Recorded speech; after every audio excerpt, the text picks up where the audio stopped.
Ever get that off feeling, like something's brewing even before a cold hits you? Oh, totally. Turns out, our immune systems are way more in tune with our brains than we ever thought. It's wild, right? So today, we're diving into The Immune Mind by Dr. Monty Lyman Great book. to uncover this hidden world where our defenses, they're practically shaping our thoughts, feelings, even how we connect with others. It really makes you look at the whole mind-body connection differently. Mm-hmm. For decades, science treated the brain and immune system like two totally separate entities. Oh, I remember learning that totally separate system. Right, and then bam, this discovery of the brain's own lymphatic system comes along. Hold on. The brain has its own immune superhighway. I thought that was just for the rest of the body. Exactly. Blew everyone's minds. Dr. Lyman, he describes it like stumbling upon this secret passage in a house you thought you knew, completely upends everything. Okay, so what is this system like in layman's terms? Basically, it's this network of vessels, and they're carrying immune cells in and out of the brain. It's like a two-way street of communication that we never knew existed. So it's not just our brains sending signals down, but the immune system is reporting back. Constantly. Which means instead of just fighting off invaders, our immune system is practically a sixth sense. That's how Dr. Lyman puts it, right? Immunoception. Exactly. And it influences how we feel, how we behave, even who we're drawn to. He even has that funny story about misinterpreting his date's immune response as attraction. Yeah, talk about awkward. But that's immunoception at work, though maybe not in the way you'd want on a first date. Right. But it makes you wonder, how often are we misinterpreting those signals in our own lives and not even realizing it? All the time. But this isn't just about our brains and immune cells going on dates. There's a whole other world influencing this connection.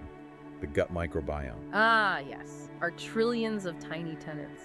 Think of it like a bustling city in your gut, with trillions of bacteria, viruses, fungi, all coexisting, and they're impacting everything. Yeah. From how we digest our food to, you guessed it, our brains. Okay, so it's not as simple as just good and bad bacteria. We're talking about a whole ecosystem that influences our mental state. Precisely. When this ecosystem is balanced, it's like a well-run city, smooth, efficient. But when you get imbalances... And start going haywire. Exactly. That's dysbiosis. Think traffic jams, systems crashing your gut's version of chaos. So what causes this dysbiosis in the first place? Well, lots of things. But Dr. Lyman really hones in on inflammation.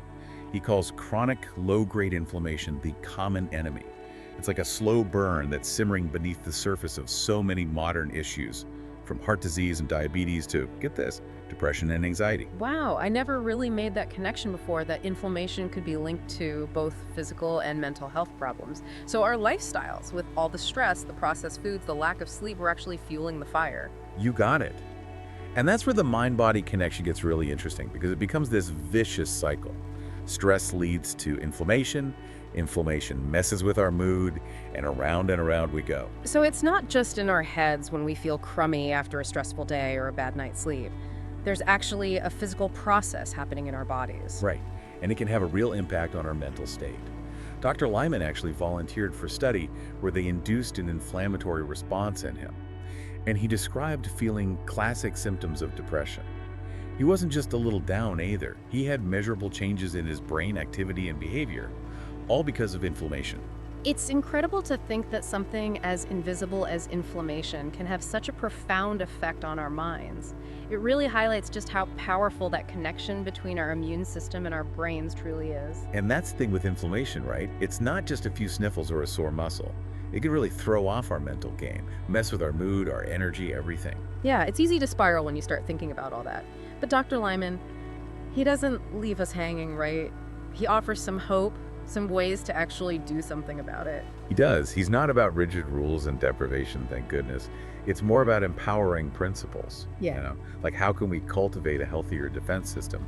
It's about working with our bodies, not against them. Right. So it's not about becoming a health monk overnight. Oh. What are some of those empowering principles? Yeah. Give us the goods. Okay, first up, we've got to tend to that bustling city in our gut. Remember all those trillions of microbes.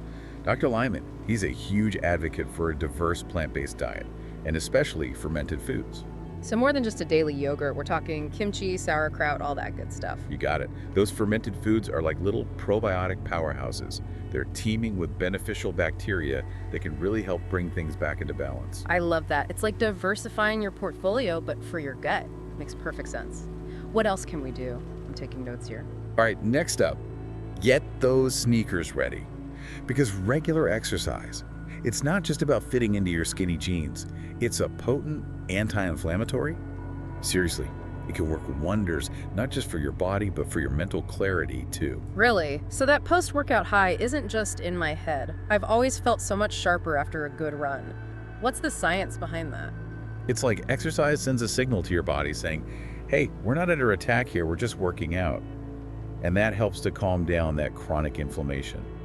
Plus, exercise releases all those feel-good chemicals in the brain, endorphins, dopamine, the good stuff. Okay, gotta love those feel-good chemicals. So ditching the desk for a quick walk every hour or two, that could actually benefit our immune system. Absolutely. Every little bit counts. It's about making movement a natural part of your day, not another chore on your to-do list. Got it. Moving more, feeding those good gut bugs. What else should we be adding to our arsenal? This one's all about hitting the pillow. Sleep. It's crucial, truly crucial, for our immune system to recharge and do its repair work. Dr. Lyman doesn't mince words in his book, Why We Sleep, does he? He basically says skimping on sleep is like throwing your immune system under the bus. He's not wrong. When we're sleep deprived, our bodies just pump out stress hormones like it's going out of style. Yeah. And in small doses, stress hormones can be helpful, but long-term. They wreak havoc on our immune system, make us vulnerable to all sorts of things we don't want. So those late-night Netflix binges are a double whammy. Okay, prioritize sleep, check.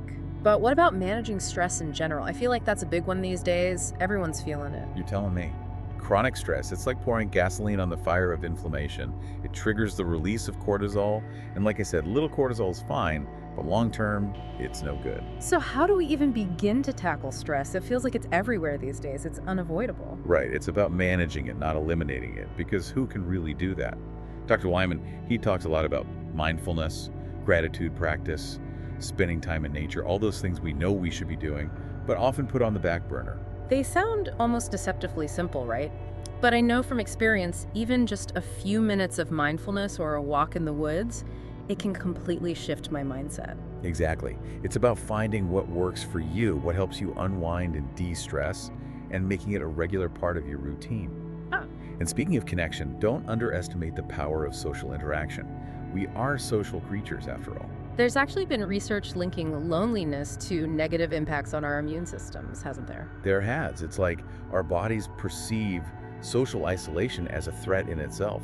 We're wired for connection.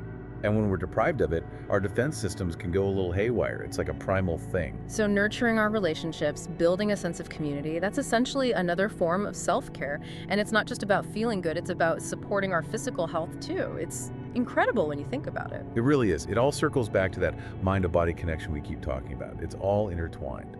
It is, isn't it? It's amazing how even just understanding a little bit about this whole hidden world inside us can be so empowering, right? Totally. But I have to admit, with all this information, it's easy to feel a little overwhelmed too. Oh, for sure. Like, where do we even begin? Right. So for our listeners who are ready to take action, I'm wondering, what's that one small change they could make? That's a good question. Whether it's diet, exercise, social interaction, something to start positively influencing their immune systems today and, in turn, their mental well-being. You know, what I love about Dr. Lyman's approach is that he doesn't bombard us with these rigid rules, right? Yeah. It's not about deprivation or perfection. No, not at all. It's more about those little sustainable shifts that add up over time.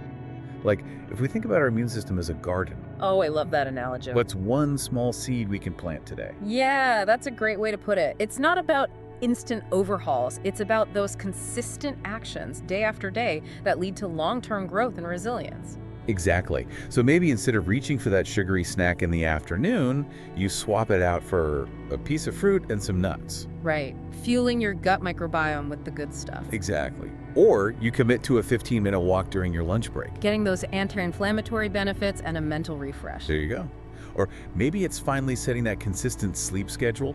because you're convinced, like really convinced, that those Z's are non-negotiable for his strong defense system. Sleep is so crucial. Absolutely. Or maybe it's even simpler than that. Maybe it's just sending that "how are you doing" text to a friend you haven't connected with in a while. Yes.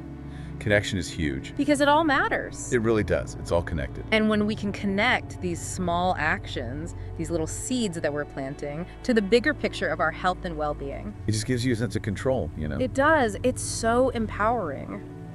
Because it reminds us that our well-being is an ongoing journey, not a finish line. 100%. It's those daily choices, those tiny seeds we plant, that ultimately cultivate a more balanced, more resilient defense system, one that helps us not just survive, but truly thrive. Well said. That's what it's all about. This deep dive into the immune mind has been, I have to say, mind-blowing. I don't know about you, but I'm feeling pretty inspired to start tending my own inner garden a little more carefully. Me too.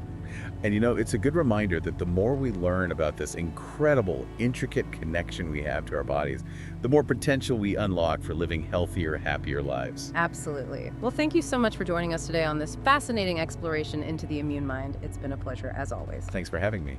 And to our listeners, until next time, keep those brains engaged, those bodies moving, and remember to show those trillions of tiny helpers in your gut some love.